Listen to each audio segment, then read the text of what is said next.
Grüß dich. Glad you made it all the way up to Unit 6. You're just about halfway through class, so that's awesome. You're progressing well.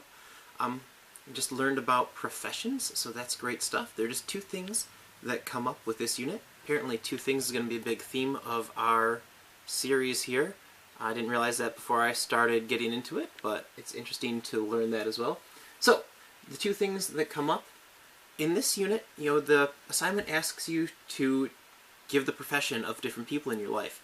And what happens is, it doesn't give you this as a vocabulary word, but what I find is a lot of students know someone in their life who doesn't have a profession. And so they end up using the word nine, or the phrase, nine job. And we have to be careful of that. Nine does mean no, but no in English is a little bit more general purpose. Nine only ever answers a yes or no question in German.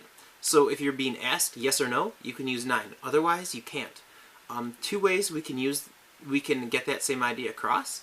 We can use the phrase keinen Job. Hat keinen Job. He has no job.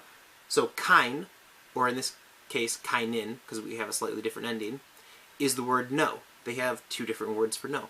So that's something to get used to. Or, this right here is an adjective, arbeitslos. You could say, ist arbeitslos. He is without work, or he has no work, or just no job. Hat keinen Job. Nice and simple. So that might be a phrase that's useful for you. The other thing is German is phrased a little bit differently than English. So here we have two sentences. Ist Lehrer. You could say, Herr Milne. Ist Lehrer. He's a teacher. Or I could say, Du bist Schülerin. You are a student.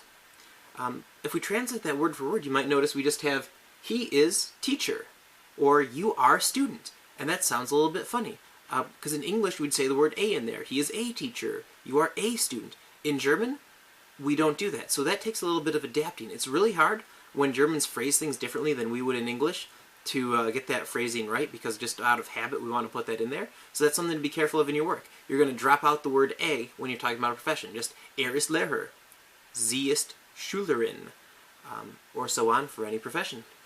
Keep working hard. I want to help make sure that you do an awesome job.